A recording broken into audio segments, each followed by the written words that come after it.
ಈ ರೀತಿ ಒಬ್ಬರ ಮೇಲೆ ಒಬ್ಬರು ಬೆಂಕಿ ಎಸೆಯುವುದನ್ನ ನೋಡಿ ಆಶ್ಚರ್ಯ ಪಡಬೇಕಿಲ್ಲ. ಯಾಕಂದ್ರೆ ಇವರು ಈ ರೀತಿ ಮಾಡಿಕೊಳ್ತಾ ಇರೋದು ಕೇವಲ ಹರಕೆ ತೀರಿಸುವುದಕ್ಕೆ.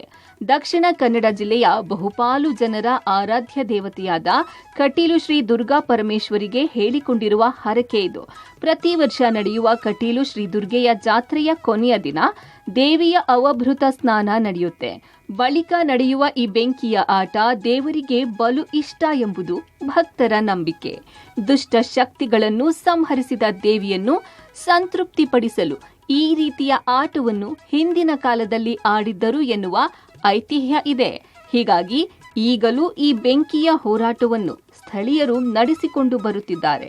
ಅತ್ತೂರು ಮತ್ತು ಕೊಡೆತ್ತೂರು ಎಂಬ ಎರಡೂ ಗ್ರಾಮದ ಜನರು ಎದುರೆದುರಾಗಿ ನಿಂತು ಬೆಂಕಿಯ ಜ್ವಾಲೆಗಳಿರುವ ದೀವಟಿಗೆಯನ್ನು ಒಬ್ಬರಿಗೊಬ್ಬರು ಎಸೆಯುತ್ತಾರೆ.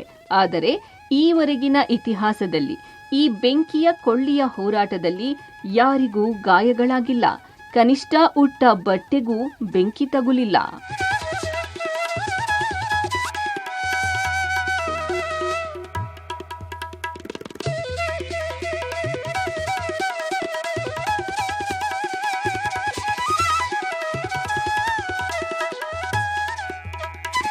ಎಲ್ಲ ಕಾರ್ಯಕ್ರಮಗಳು ತುಂಬ ಔಚಿತ್ಯವನ್ನು ಹೊಂದಿದಾಗಿದೆ, ಮಹತ್ವಪೂರ್ಣದ್ದಾಗಿದೆ. ಅದರಲ್ಲಿಯೂ ಅವಭೃತದ ದಿನದ ಇಂದು ತೂಟೆದಾರ ಅನ್ನುವಂಥದ್ದು ತುಂಬ ವಿಶೇಷವಾದಂತಹ ದೇವರ ಒಂದು ಕಾರ್ಯಕ್ರಮ. ಈ ಕಾರ್ಯಕ್ರಮದಲ್ಲಿ ಶ್ರೀ ದೇವಸ್ಥಾನಕ್ಕೆ ಸಂಬಂಧಪಟ್ಟಂತಹ ಎರಡು ಊರುಗಳು, ಅತ್ತೂರು ಕೊಡೆತ್ತೂರು, ಈ ಎರಡು ಊರಿನ ಭಗವದ್ಭಕ್ತರು ಈ ತೂಟೆದಾರದಲ್ಲಿ ಪಾಲ್ಗೊಂಡು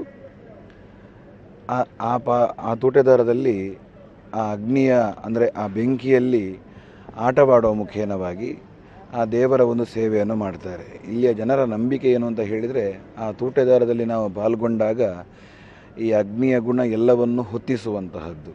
ಅಂದರೆ ಯಾವುದು ಬೇಕು ಯಾವುದು ಬೇಡ ಅಂತ ನೋಡೋದಿಲ್ಲ, ಅದಕ್ಕೆ ಅದು ಉರಿದ್ರೆ ಎಲ್ಲವೂ ಹೊತ್ತಿ ಉರಿದು ಭಸ್ಮ ಆಗ್ತದೆ ಅಂತ. ಹಾಗೆ ಇಲ್ಲಿಯವರ ನಂಬಿಕೆ ಏನು ಅಂತ ಹೇಳಿದರೆ, ಅದರಲ್ಲಿ ನಾವು ಪಾಲ್ಗೊಂಡಾಗ ನಾವು ಮಾಡಿದಂತಹ ಗೊತ್ತಿದ್ದು ಗೊತ್ತಿಲ್ಲದೆ ಯಾವುದಾದ್ರೂ ತಪ್ಪಾಗಿದ್ದರೆ ಅದನ್ನೆಲ್ಲ ದೇವರು ಪರಿಹಾರ ಮಾಡ್ತಾರೆ, ನಾಶ ಮಾಡ್ತಾರೆ, ಸುಟ್ಟು ಭಸ್ಮ ಮಾಡ್ತಾರೆ ಅನ್ನುವಂತಹ ನಂಬಿಕೆಯಲ್ಲಿ ಈ ಒಂದು ತೂಟೆದಾರ ಎನ್ನುವಂತಹ ಕಾರ್ಯಕ್ರಮದಲ್ಲಿ ಪಾಲ್ಗೊಳ್ತಾರೆ. ಜಾತ್ರೆ ಸಂದರ್ಭದಲ್ಲಿ ಮಾತ್ರ ನಡೆಯುವ ಹರಕೆಯ ರೂಪದ ಈ ಕೊಳ್ಳಿಯ ಹೋರಾಟದಲ್ಲಿ ಭಾಗವಹಿಸುವ ಎರಡು ತಂಡಗಳಿಗೆ ದೇವರ ಅವಭೃತದ ಬಳಿಕ ಪ್ರಸಾದ ನೀಡಲಾಗುತ್ತದೆ. ಭಕ್ತರು ದೇವಿಯ ಕುಂಕುಮವನ್ನ ಮೈಗೆ ಲೇಪಿಸಿಕೊಳ್ಳುತ್ತಾರೆ. ದೇವಳದ ಸಮೀಪದ ಗುಡ್ಡವೊಂದರಲ್ಲಿ ಮೊದಲ ಸುತ್ತಿನ ಬೆಂಕಿಯ ಹೋರಾಟ ನಡೆಯುತ್ತದೆ. ನಂತರ ದೇವಸ್ಥಾನದ ಮುಂಭಾಗದಲ್ಲಿ ಹೋರಾಟ ನಡೆಯುತ್ತದೆ. ಇದೊಂದು ಸಾಂಕೇತಿಕ ಹೋರಾಟವಾಗಿದ್ದರೂ ಈ ಸಂದರ್ಭದಲ್ಲಿ ಮಾತ್ರ ಆವೇಶದಿಂದ ನೈಜ ವೈರಿಗಳ ಥರ ಹೋರಾಟ ನಡೆಸುತ್ತಾರೆ. ಕೆಲವೊಮ್ಮೆ ಇದು ಅತಿರೇಕಕ್ಕೆ ಹೋಗುವುದೂ ಇದೆ. ಇವರನ್ನು ನಿಯಂತ್ರಿಸಲೆಂದೇ ಗ್ರಾಮದ ಹಿರಿಯರು ಇರುತ್ತಾರೆ. 3 ಬಾರಿ ಈ ರೀತಿ ಬೆಂಕಿ ಎಸೆಯುವಾಗ ಯಾರು ಹಿಂದಕ್ಕೆ ಸರಿಯುತ್ತಾರೋ ಅವರು ಸೋಲುತ್ತಾರೆ.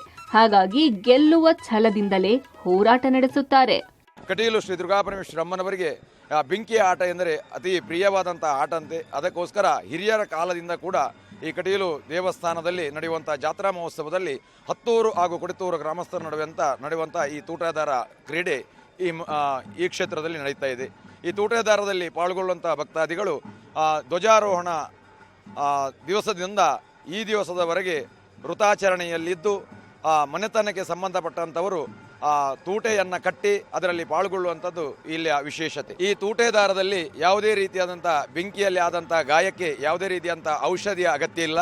ಕಟೀಲು ದೇವರ ಪ್ರಸಾದ. ಅದ ನಂತರ ಈ ತೂಟೆದಾರ ನಡೆದ ನಂತರ ದೇವಳದ ಒಳಗೆ ಹೋಗಿ ಅಲ್ಲಿ ಓಕುಳಿ ನೀರಿನ ಸ್ನಾನವನ್ನು ಮಾಡ್ತೇವೆ. ಆ ಸ್ನಾನವನ್ನು ಮಾಡಿದ ಮೇಲೆ ಆ ದೇವರ ಗಂಧವನ್ನು ಹಚ್ಚಿದ ಮೇಲೆ ಎಲ್ಲಿ ಗಾಯ ಆಗಿದೆ ಅದು ಅದರಿಂದಲೇ ವಾಸಿಯಾಗೋದು ಇಲ್ಲಿನ ಪಾವಿತ್ರ್ಯತೆ.